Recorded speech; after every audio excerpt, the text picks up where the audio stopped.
எல்லா ஊர்லேயும் சாமியை வந்து அடித்து துரத்தி அனுப்புகிறாங்க. அதன் பிறகு பார்த்திங்கன்னா இந்த பூண்டிக்கு வராரு. இங்கே இருக்கவங்க பக்கத்தில் இருக்கவங்க எல்லாம் சேர்ந்து சாமியை வந்து திருவண்ணாமலைக்கு போகிற வழி மல்லவாடி காட்டில் எடுத்து போய் வெட்டி போட்டு வந்துடுறாங்க. எப்படின்னா தலை தனியாக, கை தனியாக, கால் தனியாக, பீஸ் பீஸாக வெட்டி போட்டு வராங்க.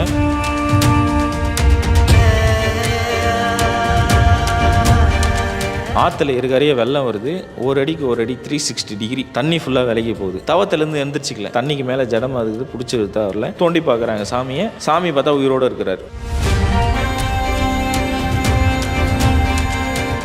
பூண்டி மகான் பார்த்தீங்கன்னா மேற்கு ஒரு திண்ணையும் கிழக்கு ஒரு திண்ணையும் இருந்தது. இந்த கிழக்கு திண்ணையில் அந்த திண்ணையில் உட்கார சொல்ல தான் 19 வருட காலங்களாக பூமியில் கால் படலை.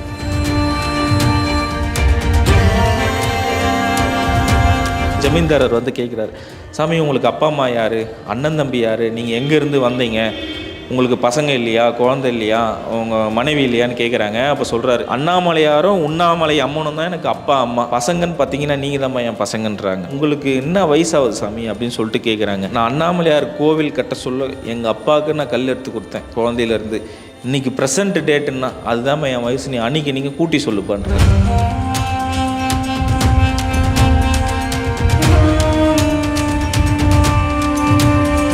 என்னை பார்க்கணுன்னு ஆசைப்பட்டால் திருச்செந்தூர் முருகர் கோயிலில் பாதாள லிங்கத்தில் ஐபூதங்களில் நான் ஒன்று, நீ வந்து என்னை எப்போ வேணால் தரிசனம் பண்ணிடான்னு குறிப்பு கொடுத்துட்டு போயிருக்காரு.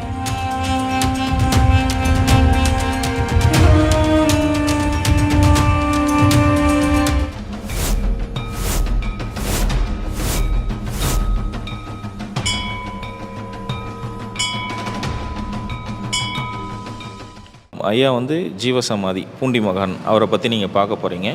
இது எங்கே அமைஞ்சிருக்குன்னு பார்த்தீங்கன்னா திருவண்ணாமலை மாவட்டம் கலசப்பாக்கம் வட்டம் பூண்டி வில்லேஜ்.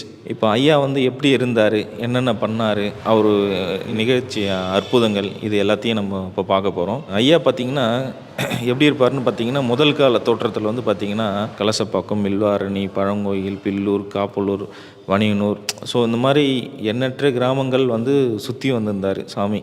அப்போ எப்படி இருப்பார்னு அவருடைய தோற்றங்கள் பார்த்திங்கன்னா 10 சட்டை, 10 வேட்டி, அழுக்கு மூட்டை, ஜடை பார்த்திங்கன்னா 4 கிலோ வரைக்கும் தொங்கிட்டு இருக்கும். யாருக்கிட்டையும் பசிக்குதுன்னு எதுவும் கேட்க மாட்டார். இந்த மாதிரி சுற்றி வர சொல்ல என்ன பண்ணாருன்னு பார்த்தீங்கன்னா எல்லா இடமும் உட்காந்து தவம் பண்ணுவார். தவம் பண்ணார்னா பிரயாண யோகா, குண்டல யோகா, வாசி யோகா, பல யோகாக்கள்லாம் பண்ணுவார். அந்த மாதிரி யோகா பண்ண சொல்ல சில நாள் எந்திரிச்சிக்க மாட்டார். எப்படின்னு பார்த்தீங்கன்னா 24 hours இந்த மாதிரி 3 நாள், 4 நாள், 5 நாள் இந்த மாதிரிலாம் எந்திரிச்சிக்க மாட்டார். யாருக்கிட்டையும் எதுவும் பசிக்குதுன்னு எதுவும் கேட்க மாட்டார். இந்த மாதிரி இருக்க சொல்ல பார்த்திங்கன்னா எல்லா ஊர்லேயும் தவன்னு அவங்களுக்கு தெரியாது. ஏதோ பைத்தியக்காரன், பிச்சைக்காரன் அப்படின்லாம் சொல்லிவிட்டு எல்லா ஊர்லேயும் துரத்தி அனுப்புறது, கல்லெத்து அடிக்கிறது, அப்புறம் பார்த்திங்கன்னா கோலால் அடிக்கிறது, இந்த மாதிரிலாம் பண்ணுறாங்க. ஏன்னு கேட்டால் ஒரு தவம் பண்ணுறதை பார்த்து பயப்படுறாங்க. ஏதோ ஒரு வித்தியாசமாக இருக்கார் ஆள், ஜடகடெல்லாம் வச்சிக்கின்னு சுற்றுறாரு. ஏன்னா தவம் பண்ணாருன்னா ஆற்றுல மே மாதம் வெயிலெலாம் பார்த்திங்கன்னா காலு கீழே இந்த தொடையாண்டெல்லாம் பார்த்திங்கன்னா கொப்பளம் போட்டு தானாக வெடித்து கீழே வரும் தண்ணிலாம். இதெல்லாம் பார்த்துட்டு என்ன பண்ணுவாங்க, இதெல்லாம் ஒரு சில பேர் குளிக்க மாட்டேங்கிறான், ஒரு மாதிரியாக இருக்கான் அப்படின்னு சொல்லிட்டு துரத்தி அனுப்புவாங்க. அந்த மாதிரி காலகட்டத்திலாம் கூட தவம் பண்ணார்னா எந்திரிச்சிக்க மாட்டார். சாப்பாடு தண்ணி எதுவும் கிடையாது. அது வந்து யோகா பண்ண சொல்ல காற்று தான் வந்து அவங்களுக்கு வந்து சாப்பாடு. அது யோகா பண்ணுறவங்களுக்கு தெரியும். அந்த மாதிரி சூழ்நிலை இருக்க சொல்ல எல்லா ஊர்லேயும் சாமியை வந்து அடித்து துரத்தி அனுப்புகிறாங்க. அதன் பிறகு பார்த்திங்கன்னா இந்த பூண்டிக்கு வராரு. இங்கே எல்லோரும் அதே மாதிரி பார்க்குறாங்க. எல்லா ஊரையும் துரத்தி அமைச்சிருக்காங்க, இங்கேயும் அப்படி தான் இருக்காருன்னு சொல்லிட்டு இங்கேயும் எல்லாம் அந்த மாதிரி பண்ணுறாங்க.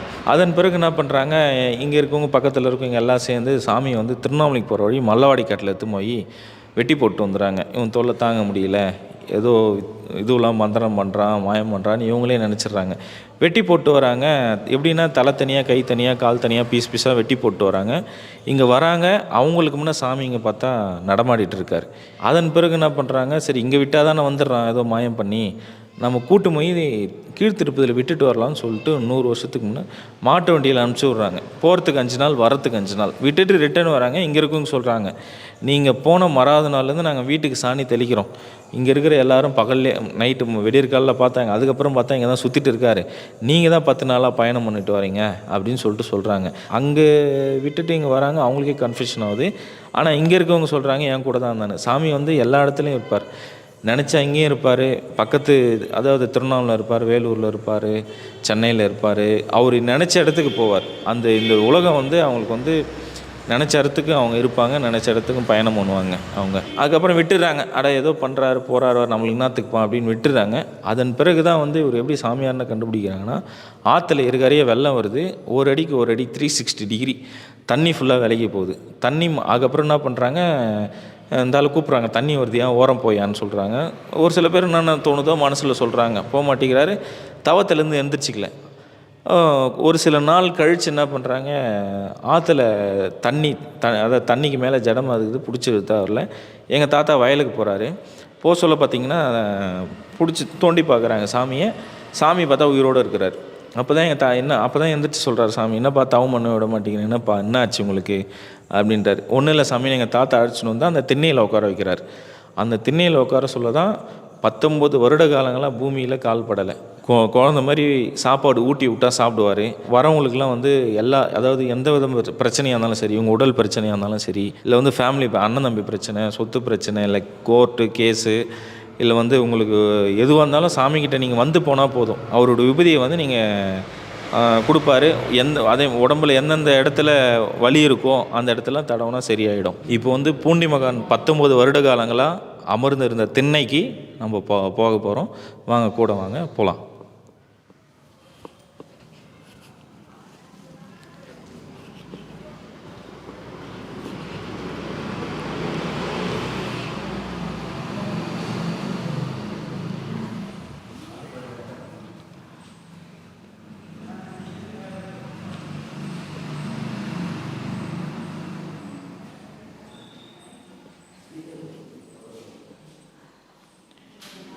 இங்கே பார்த்தீங்கன்னா பூண்டி மகான் பார்த்தீங்கன்னா இந்த திண்ணையில் தான் அதாவது வந்து இங்கே ஒரு மேற்கு ஒரு திண்ணையும் கிழக்கு ஒரு திண்ணையும் இருந்தது. இந்த கிழக்கு திண்ணையில் மேற்கு திண்ணையில் ஒரு 8 வருஷம் 9 வருஷம் உட்காந்தது. மிச்சம் மீதி ஃபுல்லாக கிழக்கு திண்ணையில் தான் உட்காந்துருந்தார். அதாவது என்னன்னு பார்த்தீங்கன்னா, பூண்டி மகான் வந்து அமர்ந்த உடனே மலப்பீட ஆசம்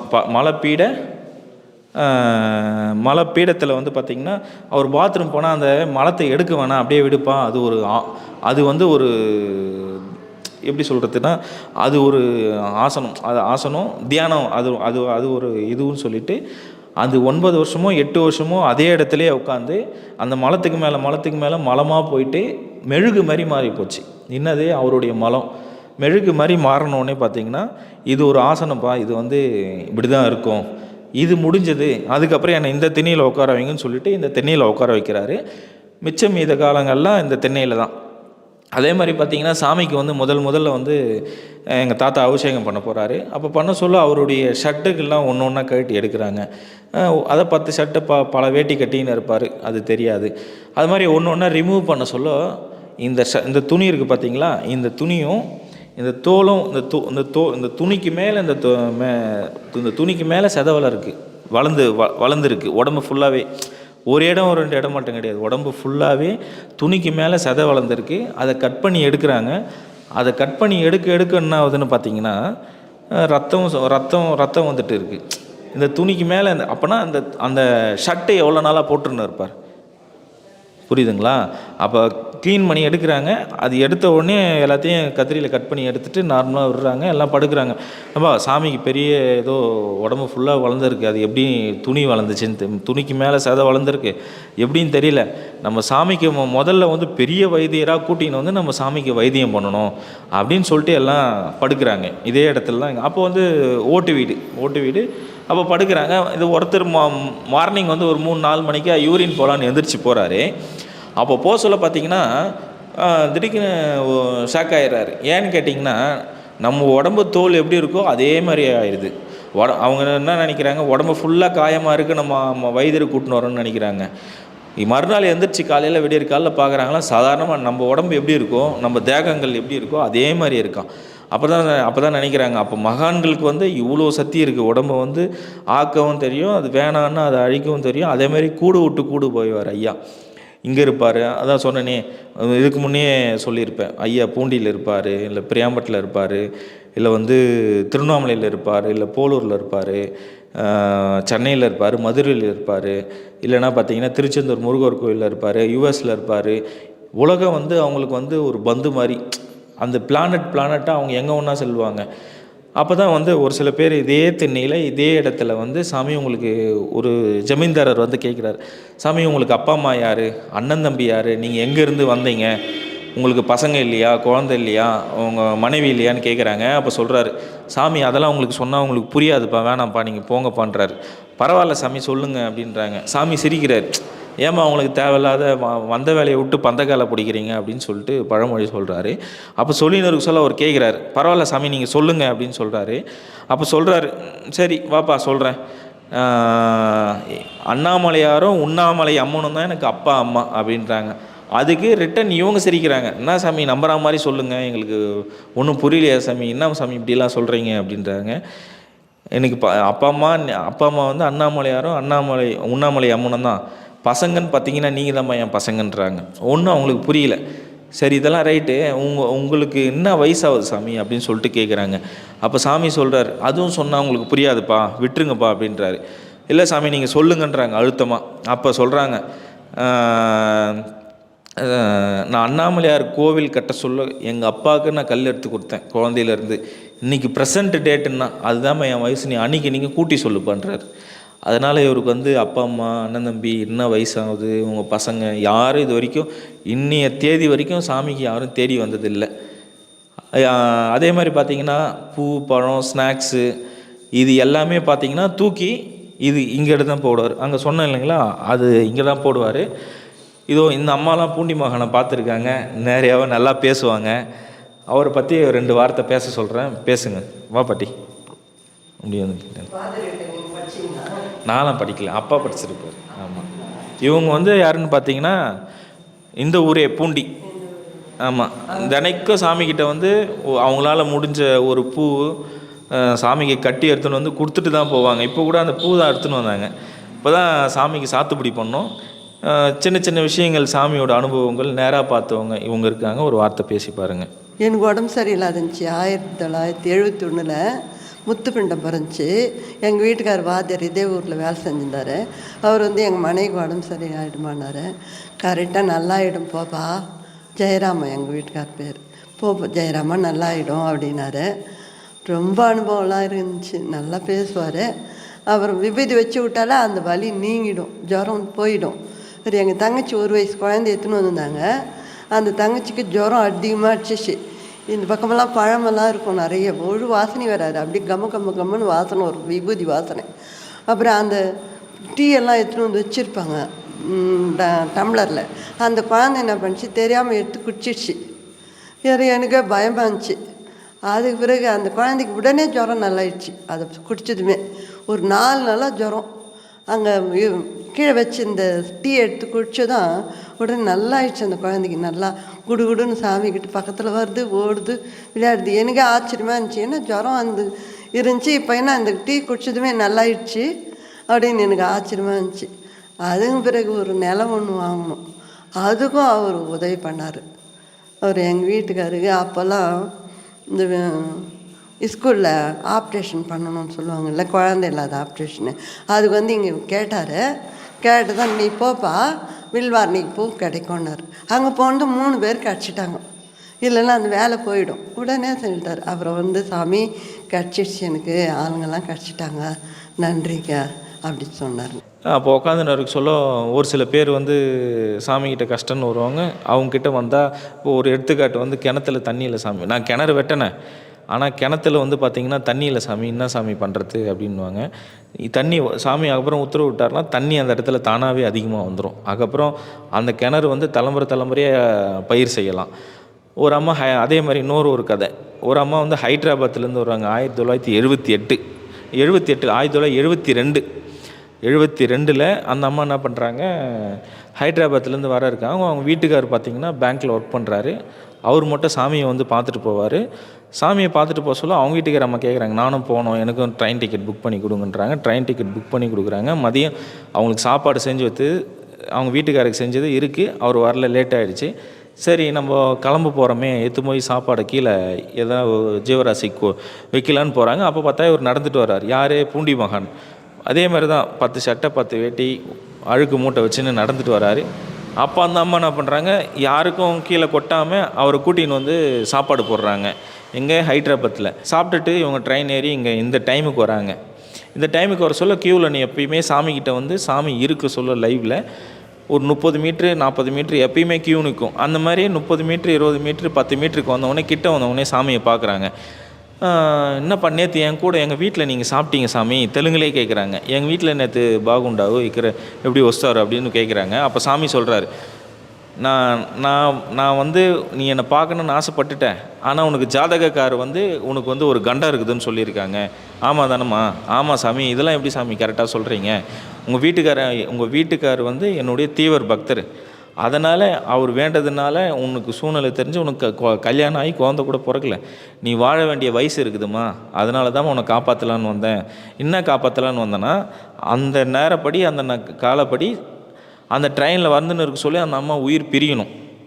ஆனால் சாமிக்கிட்ட வந்த பிறகு அந்த அம்மா உயிர் பிரியலை. இங்கே வந்தோடனே அந்த அம்மா நார்மலாக பேசின்னு இருக்காங்க. என்னென்னா ஜாதகத்தையே மாற்றி எழுதக்கூடிய தன்மை வந்து பூண்டி மகானுக்கு இருக்குது.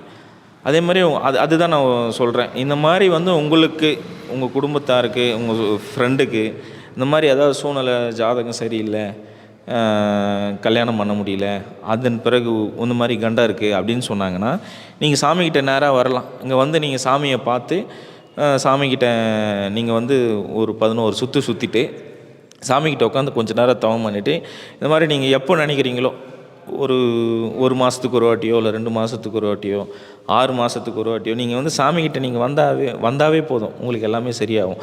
அதேமாரி பூண்டி மகான் கோவிலுக்கு நீங்கள் வரணும்னு ஆசைப்பட்டீங்கன்னா அவர் மனசு வச்சா மட்டும்தான் இங்கே எதுவுமே நடக்கும். அவர் உத்தரவு இருந்தால் தான் இந்த கோயிலுக்குள்ளவே கால் வைக்க முடியும். அந்த மாதிரி ஒரு அமைப்பு உள்ளது. அதே மாதிரி பார்த்திங்கன்னா பூண்டி மகானுக்கு தொண்டு செஞ்சவங்க அனைத்து பேருக்கும் ஜீவசமாதி. யார் யார் அப்படின்னு பார்த்திங்கன்னா, எங்களுடைய தாத்தா சுப்பிரமணிய சுவாமி ஜீவசமாதினா என்ன, ரெகுலராக பூஜை நடக்கணும், ரெகுலராக நெய்வேத்தியம் பண்ணணும், ரெகுலராக வந்து பணியோடு செய்யணும் ஆச்சுங்களா. அதே மாதிரி பார்த்திங்கன்னா எங்கள் தாத்தாவுக்கும் ஜீவசமாதி வச்சுருக்கோம் வீட்டுக்கு பின்னாடி ஒன்று. ரெண்டாவது பார்த்திங்கன்னா வில்வார்னில நட்சத்திர கோயில் தாண்டி மேல் வில்வார்னில பார்த்திங்கன்னா மௌனகுரு சித்தர், அவர் பார்த்திங்கன்னா சாமிக்கிட்ட வர சொல்ல அமனமாக நடந்து வருவார். எதுவும் சட்டைக்கிட்டெல்லாம் போட மாட்டார். அப்போல்லாம் வந்து ட்ரெஸ்ஸிங் கோடு பார்த்திங்கன்னா கோமனம், ஒரு வேட்டி, ஒரு துண்டு, இதுதான் ட்ரெஸ்ஸிங் கோடு. இப்போ தான் ஃபேண்ட்டு ஷர்ட்டுன்னு வந்துடுச்சு. அந்த மாதிரி ட்ரெஸ்ஸிங் கோடில் வர சொல்ல ஒரு சில பேர் வந்து என்ன பண்ணுவாங்க, சாமியார் அமனமாக நடந்து போகிறாருப்பா, ஒரு வேட்டி கொடுக்கலான்னு கொடுப்பாங்க. சாமி அங்கே கொடுத்துட்டு நீங்கள் இங்கேருந்து கொஞ்சம் தூரம் கூட நடந்து வர மாட்டீங்க, பார்த்தா கிழிச்சு போட்டுருவார். அப்பயும் அமனமாக தான் நடந்து வருவார். அவரை பூண்டி மகான் என்னன்னு கூப்பிடுவார்னு பார்த்தீங்கன்னா, வாப்பா பருவத சித்தா அப்படின்னு சொல்லிட்டு கூப்பிடுவார். இல்லைவா வாப்பா மௌன சித்தா அப்படின்னு சொல்லிட்டு கூப்பிடுவார். வந்து சாமிக்கிட்ட அவங்கள வந்து சாமிக்கு பணியோட செய்வாங்க. சாமிக்கு வந்து எல்லாம் க்ளீன் பண்ணி வைப்பாங்க. அந்த மாதிரி எல்லா வேலையும் பண்ணுவாங்க. அப்புறம் பார்த்திங்கன்னா வாலாஜாவில் பார்த்திங்கன்னா ஒருத்தர் மிலிட்ரி மேன், அவர் வந்து பார்த்திங்கன்னா நல்ல பேர் அவருக்கு. வாலாஜா பஸ் ஸ்டாண்ட்லேருந்து யார் வேணால் போய் பார்க்கலாம். நான் சொல்கிற இடம் நீங்கள் யார் வேணால் நீங்கள் போய் சாமியை பார்க்கலாம். அங்கே வாலாஜா பஸ் ஸ்டாண்ட்லேருந்து சென்னை ஹைவேல லெஃப்ட்டில் வாலாஜான்னு ஒரு ஊர் இருக்குது, சிட்டி. அந்த சிட்டிலேருந்து கரெக்டாக பஸ் ஸ்டாண்ட்லேருந்து 1 கிலோமீட்டரில் 1.25 கிலோமீட்டர் இருக்கும். அங்கே போயிட்டு நீங்கள் பார்த்தீங்கன்னா அங்கேயும் பூண்டி மகான் ஆசிரமம் இருக்கும். அவரும் பூண்டி மகானுக்கு தொண்டு செஞ்சவர் தான். அவர் தான் வந்து மிலிட்ரிக்காரு. அவர் ரிட்டையர்மெண்ட் ஆகி சாமிக்கே தொண்டு செய்கிறாரு. அவருக்கு அங்கே ஜீவசமாதி. இன்றைக்கும் அங்கே வந்து நித்திய கால பூஜை நடக்குது. அதன் பிறகு பார்த்திங்கன்னா இதுவில் நம்ம மங்களத்தில் பார்த்திங்கன்னா கருமாரிப்பட்டி சுவாமிகள் வந்து நகை நீட்டாக இருக்கும். ஜடம் பார்த்திங்கன்னா ஒரு டேபிள் மேலே இந்த மாதிரி ஒரு டேபிள் இருக்கும், அந்த டேபிள் மேலே சுற்றி வச்சுட்டு இருப்பாங்க. அவரும் ஐயாவுக்கு தொண்டு செஞ்சவர், அவருக்கும் ஜீவசமாதி. ஷிரடியில் பார்த்திங்கன்னா சரத் பாபுஜி, அவர் சொந்த ஊர் வந்து பார்த்திங்கன்னா சித்தூரில் இருந்தார். அதன் பிறகு பார்த்திங்கன்னா சாமிக்கிட்ட இந்த மாதிரி வந்து போகிறார். யார் மாதிரி ஒரு டியோட்டிஸ் மாதிரி வந்து போகிறார். சாமி வந்து எப்போனா ஒரு வாட்டி சாமி கும்பிடுவார், அப்புறம் போவார். அந்த மாதிரி இருந்தார். அவர் வந்து ஒரு ஸ்கூலில் வந்து இங்கிலீஷ் வாத்தியார். அவர் வந்து போயின்னு சொல்ல ஒரு நாள் என்ன பண்ணுறாரு, சாமி இதை சரத் பாபுஜி இங்கேயே ஒரு 48 நாள் ஒரு மண்டலம் தங்குப்பான்னு சொல்லிட்டு அவர்கிட்ட சொல்கிறார். யார் சொல்கிறாரு? பூண்டி மகான் சொல்கிறார். திண்ணையில் உட்காந்துட்டு இருக்கார். அப்போ திண்ணையில் உட்கார சொல்ல சாமிக்கிட்ட சொன்னவொடனே அவர் என்ன பண்ணுறாரு, இங்கே தங்குறார். எத்தனை நாள் தங்குறாருன்னு பார்த்தீங்கன்னா 17 நாள் தங்குறார். அதுங்காட்டி அவங்க பொண்ணு இருக்காங்க, அவங்க பாப்பா வந்து சின்ன பொண்ணு. அப்போது அப்போ அவங்க என்ன பண்ணுறாங்க, அப்பாவை பார்க்கணும், 17 நாளாக தப்பிச்சு என்னால் இருக்க முடியலன்னு. அப்போ லெட்ரு தான் வந்து ஃபோன் மாதிரி. அப்போ ஃபோன்லாம் கிடையாது. அப்போ என்ன பண்ணுறாங்க, லெட்ரு வருது. அவர் சாமிகிட்ட காமிக்கிறார், இந்த மாதிரி எங்கள் பொண்ணை விட்டுட்டு என்னால் இருக்க முடியல சாமி, நான் இப்போயே கிளம்பி போகிறேன் அப்படின்ட்டாரு. அப்போ சாமி திட்டுறாரு, அட மடையா, அவனை வந்து 48 நாள் இருக்க சொன்னேன், ஏன்டா 17 நாள்லேயே கிளம்பி போகிறேன்னு திட்டுறாரு. அப்படி இருந்தும் சாமி என்ன பண்ணுறாரு, விபூதி எடுத்து நெத்தியில் விட்டு, நீ போ, உனக்கு எல்லாமே அங்கே நல்லது நடக்கும் அப்படின்றாரு. அங்கே போகிறாரு, எங்கே, சித்தூருக்கு போகிறாரு. அதன் பிறகு என்ன பண்ணுறாரு, சென்னைக்கு போகிறாரு.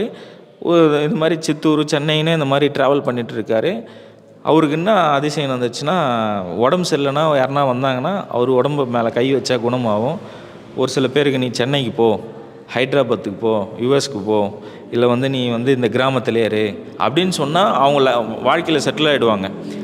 அவர் வந்து என்ன சொல்லியிருக்காருன்னா, நீ எந்த ஊரில் வேணால் வேலை செய், ஆந்திரா மக்கள், அதான் ஆந்திர பிரதேஷ்லேருந்து வரவங்கள, அதனால தான் பூண்டி சாமிக்கிட்ட ஆந்திரா மக்கள் எல்லாம் வராங்க. இன்னும் அவர் என்ன ஸ்டேட்மெண்ட் கொடுத்துருக்காருன்னா, நீ எந்த வேலை வேணால் செய், வருஷத்தில் ஒரு வாட்டியோ 6 மாதத்துக்கு ஒரு வாட்டியோ பூண்டி மகானை போய் தரிசனம் பண்ணிவிட்டு அங்கே கொஞ்ச நேரம் உட்காந்து தவம் பண்ணிட்டு வா, அங்கே கொஞ்ச நாள் தங்கிட்டு வா, அதுக்கப்புறம் பார்த்தீங்கன்னா உங்களுக்கு எல்லாமே நல்லது நடக்குன்னுவாங்க.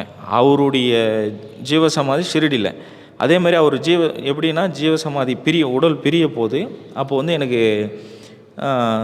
அவருக்கு வந்து ஹார்ட்டு பிரச்சனை. அந்த ஹார்ட்டு பிரச்சனையால் என்ன பண்ணுறாங்க,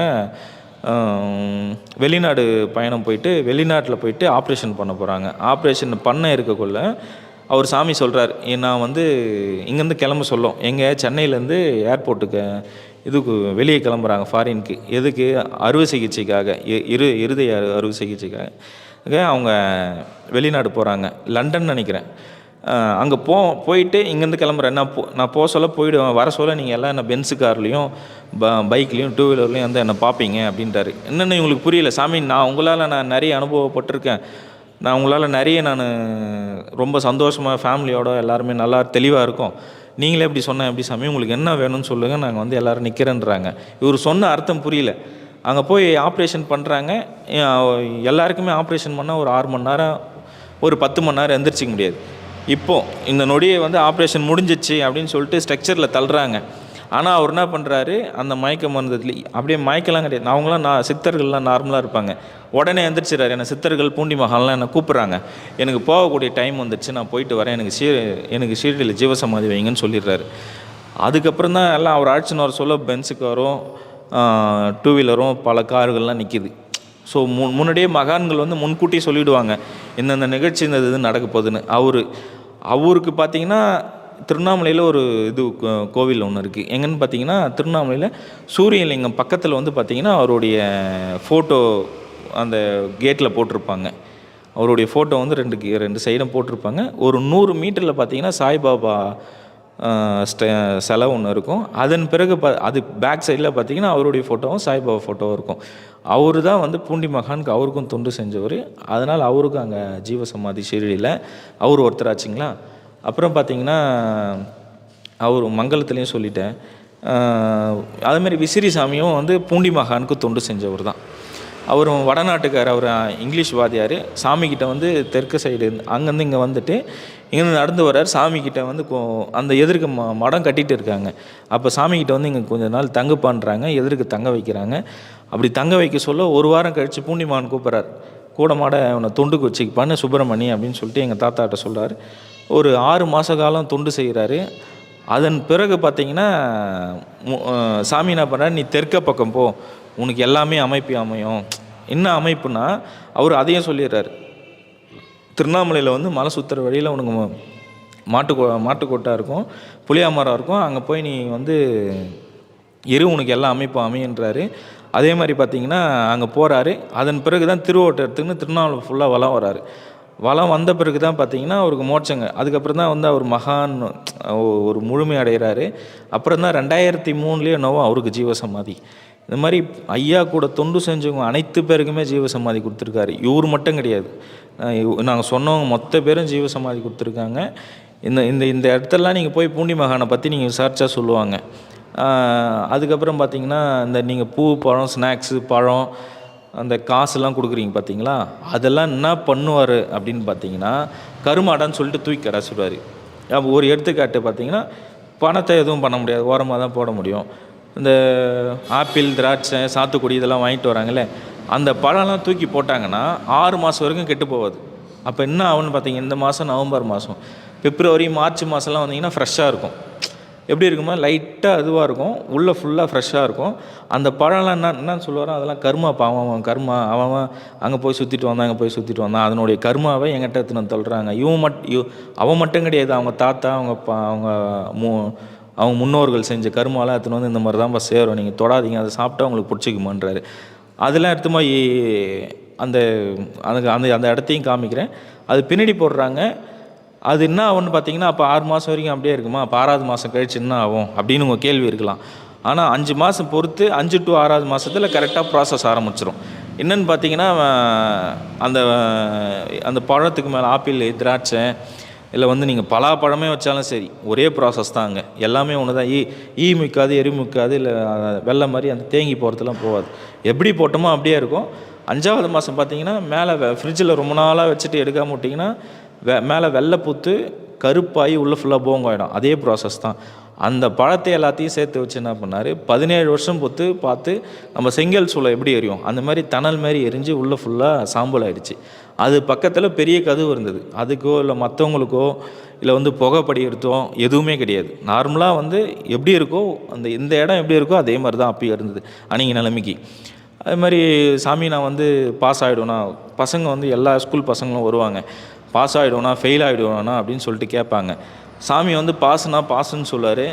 இல்லைப்பா அதாவது புத்தகத்தை பத்திரமா எடுத்து வச்சுக்கோ அப்படின்னுவார். அப்போ புத்தகத்தை பத்திரமா எடுத்து வச்சிங்கன்னா என்ன அர்த்தம்னா, உன்னுடைய புக்கை நீ எடுத்து வச்சுக்கோ, நீ இன்னும் அந்த சப்ஜெக்டில் நீ ஒரு சில சப்ஜெக்டில் நீ அது அவங்களுக்கு புரியும். அது சொல்ல அந்த புக்கை எடுத்து வச்சுக்கினாங்கன்னா அந்த புக்கு பார்த்திங்கன்னா அப்போ நீ அரியர் வைக்க போகிற, அதை நீ திருப்பணியும் படிக்கணும்னு அர்த்தம்.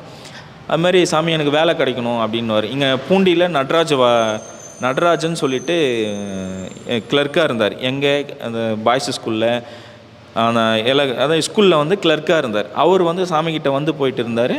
அப்போது ஒரு நாள் ஆசைப்பட்டு வந்து எனக்கு கவர்மெண்ட் வேலை கிடைக்கணும் சாமி, எனக்கு வாங்கி கொடுங்கன்றாரு. அப்போது சொல்ல அப்போ என்ன சொல்கிறாரு, சரி நீ போடா அவனுக்கு லெட்ரு வருன்றார். சொல்லி 3வது மாதத்தில் வீட்டுக்கு லெட்ரு வருது. என்ன வருது, இன்டர்வியூ கார்டு லெட்ரு வருது. அந்த கார்டை எடுத்துன்னு வந்து பார்க்குறாரு. எங்கே எடுத்துன்னு வராரு, பூண்டி சாமிக்கிட்ட எடுத்துன்னு வராரு. எடுத்துன்னு வந்து காமிக்கிறாரு. காமிச்சோன்னே என்னன்றார், நீ போப்பா அப்படின்றாரு. இவருக்கு பயம். என்ன பயம், நான் இன்டர்வியூவில் பாஸ் ஆகணா ஃபெயில் ஆகணா அப்படின்ற ஒரு பயம். எடுத்துமே கொடுத்தோடனே நீ போப்பா நான் வரேன்றாரு. இவர் அந்த பதட்டத்தோடு எடுத்துன்னு அந்த இன்டர்வியூ கார்டை எடுத்துன்னு போய் திருநாளை போயிட்டு வராரு. போயிட்டு வர சொல்ல கேட்குறாரு, சாமி என்ன சாமி நீங்கள் வரவே இல்லை, நீங்கள் சொன்னீங்க நீங்கள் எதுவுமே வரல அப்படின்னு சொல்கிறாராம். கேட்ட கேள்வியெல்லாம் இவர் கேள்வி கேட்குறாரு. அப்போ என்ன ஒரு இதுன்னா, அங்கே இன்டர்வியூ எடுத்ததே நான் தாண்டான்றார். புரியுதுங்களா? இவர் வந்து ஏன் சாமி நீங்கள் வரேன்னு தானே சொன்னீங்க, வரல, எனக்கு பயமாகி எதோ நான் சொல்லிட்டு வந்தேன் அப்படின்னாரு. அப்போ சொல்கிறார் சாமி, நீ ஆசைப்பட்டதுனால இன்டர்வியூ எடுக்க நானே அந்த உருவத்தில் வந்தேனான்னு சொல்லிட்டு புண்டி மகான் சொல்கிறாரு. அவர் வேலை கிடச்சி அவர் ரிட்டையர் ஆகி அவங்க பசங்க வந்து பால் பூத்தல் வேலை செய்கிறாங்க. எங்கன்னு பார்த்தீங்கன்னா இந்த சைடு தண்டராம்பட்டு சைடுன்னு நினைக்கிறேன். அவங்களுடைய பேர பசங்க இருக்காங்க, எல்லோரும் இருக்காங்க. அதே மாதிரி சாமிக்கிட்ட வந்து ஜாதகம் கூட கற்றுக்கின்னு போயிருக்காங்க. பங்கார் சாமியார்னு ஒருத்தர் இருக்கார். அவர் வந்து பூண்டி தான் வரும். அவர் வந்து சாமிக்கிட்ட வந்து போகிறாரு. அவருக்கு வந்து ஜாதகம் பூண்டி சாமி சொல்லி கொடுக்குறாரு. இந்த மாதிரி நிறைய பேருக்கு நிறைய இது பண்ணுவார். ஜாதகம் வந்து சொல்லி கொடுத்தோடனே அவருக்கு வந்து நிறைய பேருக்கு சொல்லி நிறைய நல்லதெல்லாம் பண்ணியிருக்காரு. சாமியை பற்றி சொல்லணும்னா இன்னும் சொல்லிகிட்டே இருக்கலாம். வரவங்களுக்குலாம் வந்து அதாவது எந்த வித பிரச்சனையாக இருந்தாலும் சரி, இவங்க உடல் பிரச்சனையாக இருந்தாலும் சரி, இல்லை வந்து ஃபேமிலி அண்ணன் தம்பி பிரச்சனை, சொத்து பிரச்சனை, இல்லை கோர்ட்டு கேஸு, இல்லை வந்து உங்களுக்கு எதுவாக இருந்தாலும் சாமிக்கிட்ட நீங்கள் வந்து போனால் போதும். அவரோட விபதியை வந்து நீங்கள் கொடுப்பாரு. அதே உடம்புல எந்தெந்த இடத்துல வலி இருக்கோ அந்த இடத்துல தடவுனா சரியாயிடும். அது மாதிரி எண்ணற்ற நோய்கள் உங்களுக்கு ஒரு டாக்டர் வந்து ஆந்திராவிலேருந்து வராரு. அப்போவே ஆந்திரா மக்கள், தமிழ்நாடு மக்கள் எல்லாருமே வருவாங்க. ஆந்திராவிலேருந்து அவர் டாக்டர் வர சொல்ல அவருக்கே புற்றுநோய் இருந்திருக்கு. நல்லா புரிஞ்சுக்குங்க. அது அவருக்கு தெரியாது. ஏம்பா இரும்பு சொல்ல லைட்டாக ரத்தம் வருதாப்பா, நீயே சிகிச்சை பண்ணின்னு இருக்கியாப்பா என்னன்னு தெரியாமல். ஆமாம் சாமி, அதை செக் பண்ணலான்னு நினைக்கிறேன், என்னால் முடியல சாமி, எனக்கு பயமாக இருக்குது, குழந்தை குட்டிலாம் ஒரு பொண்ணு ஒரு பையன் இருக்கா, நான் என்ன பண்ணுறதுன்னு தெரில சாமி அப்படின்னு சொல்கிறார். அவர் என்ன பண்ணுறாரு, இந்த விபூதியை எடுத்துகிட்டு போயிட்டு தினைக்கும் ஒரு சிட்டிக்கு போட்டு வெறும் பச்சை தண்ணியில் குடிடான்றார். சரி சாமின்னு எடுத்து போய் குடிக்கிறாரு. தானாக இரும்பலும் குறைஞ்ச போச்சு. அந்த வயிற்றில் இருந்து வர அந்த ரத்தம் பார்த்தீங்களா அதுவும் நின்று போச்சு. அப்போ சாமி அடுத்த பயணம் வராரு. எப்போ ஒரு 4-5 மாதம் கழித்து வராரு. அவருக்கு பார்த்தா நெஞ்சில் கட்டிக்குதான். என்னதுன்னு கேட்டால், சாமி இது வந்து சாமி இந்த கட்டி எப்போ சாமி வந்துச்சு, நான் உங்களை நல்லா பார்த்தேன், எப்படி சாமி வந்துச்சு அப்படின்னாராம். ஒருத்தன் குழந்தை பிறந்துச்சு, நான் குழந்தைய பார்க்கணும் குடும்பத்தை பார்க்கணும்னு நினைக்கிறான், அவனுக்கு நோய் வந்துடுச்சு, அந்த நோயை நான் வாங்கிக்கணும்பா அதனாலப்பா அப்படின்றாரான். அப்போ தான் அவருக்கு புரியுதான், சாமி என்னுடைய கேன்சரை நீங்கள் தான் ஏற்றுக்கினீங்க பழகுது, இது எனக்கு தெரியாது சாமின்னு அப்படியே காலில் விழுந்து கும்பிட்டு ஓன்னு அழுகுறாராம். இந்த மாதிரி நிறைய நிகழ்ச்சிகள். திடீர்னு பார்த்தா காலில் வந்து புத்து, எறும்பு புத்து பார்த்தீங்களா, எறும்பு புத்து வந்து புழு அதெல்லாம் மேயுமா, இங்கேருந்து அந்த சைடு போவோம். ஆமாம், அவர் காலில் நீங்களாம் பார்த்துருப்பீங்க நேராக. உட்காந்தும்போது பார்த்தீங்கன்னா காலில் வந்து புழுலாம் மேயுமா. அது என்ன சாமி, அது டாக்டருக்கு அப்போ அந்த டாக்டர் கேட்டிருக்காரு, சாமி இந்த அடுத்த பயணம் இந்த புழுலாம் க்யூர் பண்ணிடணும் சாமி, இல்லைனா எலும்பை சாப்பிட்டுக்கினே போயிடும் அப்படின்றாராம். அதுக்கு சாமி சொல்கிறாராம், அம்மா அதுவும் ஒரு ஜீவராசி தானேப்பா, அது விட்டால் எங்கேப்பா போய் சாப்பிடும் அப்படின்னு சொல்கிறாராம். அப்புறமா என்ன பண்ணுறாராம், விட்டுடுறாராம். அதே டாக்டர் அடுத்த பயணம் வராராம், சாதாரணமாக இருக்கான். இந்த மாதிரி நிறைய நிகழ்ச்சிகள். உங்களுடைய நோயை அவர் ஏற்றுப்பார். உங்களுடைய கிரக பலன் சரியில்லைன்னு சொன்னால் அவர்கிட்ட வந்தால் சரியாயிடும். ஆண் குழந்தை வேணும் சாமி, பெண் குழந்தை வேணும் சாமி அப்படின்னு சொன்னிங்கன்னா இங்கே வந்தால் சரியாயிடும். அப்போது வந்து ஒரு அம்மா குழந்தை இல்லாமல் வராங்க, நீ காஞ்சி மகா பெரியவர்கிட்ட போமான்றாங்க. காஞ்சி மகா பெரியவர்கிட்ட போனோடனே அவங்க க்யூவில் நிற்கிறவங்க கூப்பிட்டு கேட்குறாங்க, எப்படி ஃபோனா இல்லை வந்து எதனா சிம்டம் ஆள் சொல்லி அனுப்புகிறாங்களே, எதுவும் கிடையாது. அப்போ அந்த அம்மா க்யூவில் நிற்க சொல்ல பூண்டி மகான் அம்சவர் யாருமான்னு காஞ்சி மகா பெரியவர் கேட்குறாரு. கையை தூக்குறாங்க, வாமான்றாரு. திரைய வெளிக்க வயிற்றுல ஏதோ மந்திரம் படிக்கிறாரு. அப்போ சொல்கிறாரு, பூண்டி மகான் வந்து டிரான்ஸ்ஃபாரம் மாதிரி அதில் சுவிட்சு போட்டால் எரியிற பல்புமா நாங்கள், அவர்கிட்ட சொல்லுமா உனக்கு குழந்தை பிறக்கும், ஆண் குழந்தை இந்த வருஷம் இல்லாமல் வர வருஷத்தில் நீ ஆண் குழந்தையோட போய் பாருமான்றாரு. இந்த மாதிரி ஐயா கிட்ட வந்து நீங்கள் மனசார நீங்கள் வேணுனீங்கன்னா போதும், எல்லாமே நடக்கும். இவர் வந்து பூண்டி மகானுடைய தீவிர பக்தர். சாமியை பற்றி இவருடைய வாழ்க்கையில் என்ன எப்படி இருந்தார், என்ன நடந்தது அப்படின்னு சொல்லிட்டு சாமியை பற்றி ஒரு சில விஷயங்கள் பதிவு பண்ணுவார். நீங்களும் தெரிஞ்சுக்குங்க. அந்த மாதிரி பக்தருடைய அனுபவங்களும் சொல்கிறாங்க, நீங்கள் தெரிஞ்சுக்குங்க. அவர்கிட்ட கொடுக்குறேன். வெற்றிவேல் முருகனுக்கு ரோகரா, பூண்டி மகானுக்கு. என்னுடைய பெயர் எஸ்சி ராஜேந்திரன். டிஜிகேவில் குருபி ஆஃபீஸராக நான் ஒர்க் பண்ணியிருந்தேன். நான் வந்து என்னுடைய குடும்ப சூழ்நிலை, அதாவது என்னுடைய பிள்ளைகளுக்கு வந்து நான் சம்பாதித்ததில் 30 வருடமாக நான் உழைத்த உழைப்பை என்னுடைய மகளுக்கு செலவு செய்தேன். என்ஐடி பீகாரில் வந்து என்ஐடியில் படித்தாங்க. என்னுடைய பையனை வந்து ஃபாரினுக்கு அமிச்சேன், டாக்டர் அவர் படிக்காமல் வந்துட்டார். இதுக்கு என்னுடைய உழைப்பு எல்லாத்தையும் வந்து நான் செலவு பண்ணேன். அது வந்து டோட்டலாக ஒரு 1 crore நான் செலவு பண்ணியிருக்கேன். 2 பிள்ளைகளுக்கும் 50 லட்சம் செலவு பண்ணியிருக்கேன். இது நான் வந்து நல்லா தெரியும். என்னுடைய பையன் வந்து படிக்காமல் வந்துட்டார். அப்போ என்னுடைய சூழ்நிலை வந்து ரொம்ப அதிகமான சூழ்நிலையாக வந்து எனக்கு கஷ்டமாயிடுச்சு. அப்போ வந்து என்ன நடந்ததுன்னாக்கா, நல்லா தெரியும் எங்கள் குடும்பத்தில் வந்து என்னுடைய மனைவி, மகள், மருமகன், மகன் எல்லோருக்கும் தெரியும் நான் எங்கெங்கே கடன் வாங்கியிருக்கிறேன்றது வந்து நல்லா தெரியும். அப்பார்ட்மெண்ட்டு 60 லட்சம், என்னுடைய ரிட்டைர்மெண்ட்டு செட்டில்மெண்ட் வந்து 40 lakhs, என்னுடைய பேமெண்ட் வந்து 1,30,000 ரூபா. இது என்னுடைய சூழ்நிலை. இது எல்லாத்தையும் கடன் கொடுத்தால்தான் நான் வெளியே வர முடியும். இது என்னுடைய சூழ்நிலை. அப்போ என்ன பண்ணிட்டாங்கன்னா, என்னுடைய மனைவி, மகள், மருமகன் எல்லாம் சேர்ந்து என்னை வந்து மனைக்கு அப்பார்ட்மெண்ட் ஃபுல்லாக எழுதி வைக்கணும். 40 லட்சம் ரூபாயை வந்து பாதி எனக்கு கொடுக்கணும், உன்னுடைய பென்ஷன் பணத்தில் வந்து 20,000 ரூபாய் எனக்கு கொடுக்கணும்னு என்னை வந்து ரொம்ப டார்ச்சர் பண்ணுற நேரத்தில், ஒரு சில நேரத்தில் வந்து என்னை ஹிடன் பண்ணி என்னுடைய உயிரை எடுக்கிற அளவுக்கெல்லாம் வந்து பண்ணாங்க. நான் ஐயா கிட்ட வந்து விழுந்தேன். கண்டினியூவாக, அதாவது வந்து கால சூழ்நிலைகள் வந்து வெயில் பனி தெரியாமல் 39 வாரம் வந்து நான் தொடர்ச்சியாக வந்து ஞாயிற்றுக்கிழமை அவர் காலடியில் வந்து நான் விழுந்தேன். இவர் என்னை காப்பாற்றிட்டு அந்த கடன் தொல்லையிலிருந்து எல்லாத்தையும் விடுபட்டு நான் இப்போ வெளியே வந்து நான் என்னுடைய பென்ஷன் அந்த 40 லட்ச ரூபாயை வாங்கின எல்லாருக்கும் கடன் கொடுத்துட்டு வெளியே வந்து இந்த பென்ஷனை வச்சுன்னு நான் நல்ல சந்தோஷமாக வாழுறேன். அப்போ நான் வந்து வேண்டிக்கினேன் இவர்கிட்ட, நான் காலையிலையோ இல்லை மாலையிலையோ நான் வந்து 1 மணி நேரம் இப்போ இருக்கிற என்னுடைய மனைவியோடு நான் வந்து பஜன் பண்ணுறேன்னு வேண்டிக்கினேன். அதன்படி என்னை வந்து அவர் காப்பாற்றினார். அதனுடைய பிரதிபலனாக காலையில் 1 மணி நேரமும் மாலையில் 1 மணி நேரமும் வந்து நான் இங்கே வந்து பஜன் பண்ணின்னு இருக்கிறேன். என் ஐயா தான் காப்பாற்றினார். நன்றி, வணக்கம். பூண்டி மகானுக்கு அரோகரா. என்னோட பேர் ரேவதி, என்னோடய ஊர் வெள்ளூர். நான் சுவாமியோட தீவிர பக்தர். அதை சொல்லிக்கிறதுக்கு நான் ரொம்ப பெருமைப்பட்டுக்கிறேன். ஏன்னா எல்லாருடைய வாழ்க்கையிலையும் வந்து கல்யாணம்ன்றது வந்து ஒரு கனவாக இருக்கும். எனக்கும் அது கனவாக இருந்தது. ஆனால் அந்த கனவு கனவாகவே போல அதை நடவாக்கி காமிச்சார். அதை நான் என்றைக்கும் கடமைப்பட்டிருக்கேன். ஏன்னா என் வீட்டில் எனக்கு யாரும் முயற்சி பண்ணாதப்பவும் இவர் தான் எனக்கு வந்து கல்யாணம் பண்ணி வச்சார். இவரை வந்து கல்யாணக்காரகன்னு சொன்னால் அது பொருத்தமாக இருக்கும். ஏன்னா எல்லாருக்கும் குழந்தை வரம் தருவாங்க. ஆனால் இவர் எனக்கு கல்யாணம் பண்ணி வச்சுருக்கார். என்னோடய அப்பான்னு தான் நான் சொல்லுவேன். என்னோடய ஃப்ரெண்ட்ஸ்கிட்ட எல்லாருக்குமே அதான் நான் சொல்லுவேன். இவர் என்னோடய அப்பா, எனக்கு குரு, எனக்கு தெய்வம், எல்லாமே இவர் தான். இப்போ நான் ரொம்ப பீஸ்ஃபுல்லாக இருக்கேன்னு சொன்னால் அதுக்கு காரணமும் இவர் தான். ரொம்ப கஷ்டப்பட்டு வந்திருப்பேன் வாழ்க்கையில். அயலானந்த சுவாமிக்கிட்டேயும் நான் பாட்டு பாடியிருக்கேன், பஜன் பண்ணியிருக்கேன். அதே மாதிரி இங்கேயும் வந்து பஜன் பண்ணுறேன். இது எனக்கு கிடைச்ச மிகப்பெரிய வாய்ப்பாகவும் அதிர்ஷ்டமாகவும் நான் நினைக்கிறேன். ஏன்னா 5 ஜீவசமாதி தான் இருக்குது இந்தியாவில். அதில் ஒன்று நம்ம பூண்டியில் வந்து நம்ம ஐயா இருக்கார். இது வந்து ரொம்ப பெரிய விஷயம். நம்மலாம் அதை வந்து பெருசாக நினைக்க மாட்டேன்றோம், கொண்டாட மாட்டேன்றோம். ஷீரடியில் எப்படி சாய்பாபாவோ அது மாதிரி நம்ம ஊரில் இவர் பெரிய ஒரு மகான். இவருக்கு உண்டான ஹானர் நம்ம கொடுக்கணும். நம்ம பெரிய அதிர்ஷ்டமாக நினைக்கணும். இவர் வந்து பார்க்குறதே ஒரு பெரிய ஒரு என்ன சொல்ல ஒரு வரமாக தான் நான் நினைக்கிறேன். ஒவ்வொரு நாளும் இவர் வந்து பார்க்கலன்னு சொன்னால் என்னால் முடியல. டெய்லி வரேன், பஜன் பண்ணுறேன். எனக்கு அது ரொம்ப சந்தோஷமாக இருக்குது. ஏன்னா ஐயா முருக பக்தர், முருக அவதாரம். அவருக்கு பிடிச்ச கந்தர் அனுபூதி பாடுறதுல எனக்கு சந்தோஷம். டெய்லி வந்து பாடுவேன், திருவாசகம் பாடுவேன், தேவாரம் பாடுவேன். எனக்கு ரொம்ப பிடிச்சிருக்கு. இவரோட சந்நிதியில் வந்து இங்கே உட்காரதே ஒரு பெரிய பாக்கியமாக நினைக்கிறேன். எனக்கு ரொம்ப சந்தோஷம். தேங்க்யூ. ஒரு சின்ன எடிட்.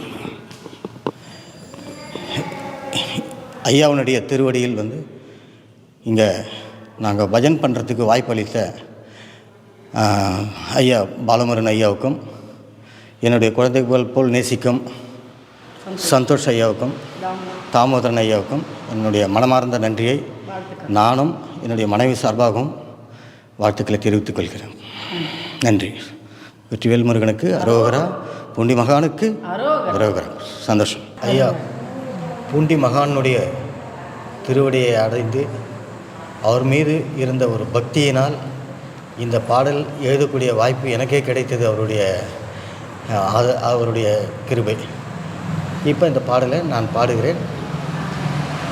கருணை கடலே பூண்டி மகான், கருணை கடலே பூண்டி மகான், கருணை கடலே பூண்டி மகான், கருணை கடலே பூண்டி மகான், கருணை கடலே பூண்டி மகான், கருணை கடலே பூண்டி மகான். கள்ளம் எல்லாம் கபடம் எல்லாம் கருணை கடலே பூண்டி மகான், கருணை கடலே பூண்டி மகான், கருணை கடலே பூண்டி மகான். தெளிந்த நீரோடை போலவே தேவையை நிறைவேற்றும் பூண்டி மகான், தெளிந்த நீரோடை போலவே தேவையை நிறைவேற்றும் பூண்டி மகான். உன் பாதம் ஒரு முறை பணிந்தாலுமே கர்மங்கள் ஓடிடுமே பூண்டி மகான். உன் பாதம் ஒரு முறை பணிந்தாலுமே கர்மங்கள் ஓடிடுமே பூண்டி மகான். கருணை கடலே பூண்டி மகான், கருணை கடலே பூண்டி மகான். கள்ளம் எல்லாம் கபடம் எல்லாம் கருணை கடலே பூண்டி மகான். நவகண்ட யோகியே பூண்டி மகான், சுயம்பு மகானே பூண்டி மகான். நவகண்ட யோகியே பூண்டி மகான், சுயம்பு மகானே பூண்டி மகான். தவத்தில் நீயும் இருந்தாலுமே தர்மமாய் உன்னிடம் வந்தாலுமே, தவத்தில் நீயும் இருந்தாலுமே தர்மமாய் உன்னிடம் வந்தாலுமே கர்மத்தை போக்கி கவலை நீக்கி காக்கும் கடவுளே பூண்டி மகான் கருணை கடலே பூண்டி மகான் கருணை கடலே பூண்டி மகான் கள்ளம் எல்லாம் கபடம் எல்லாம் கருணை கடலே பூண்டி மகான் கருணை கடலே பூண்டி மகான் கருணை கடலே பூண்டி மகான் பூண்டி மகானுக்கு அரோகரா பூண்டி மகானுக்கு அரோகரா பூண்டி மகானுக்கு அரோகரா அரோகரா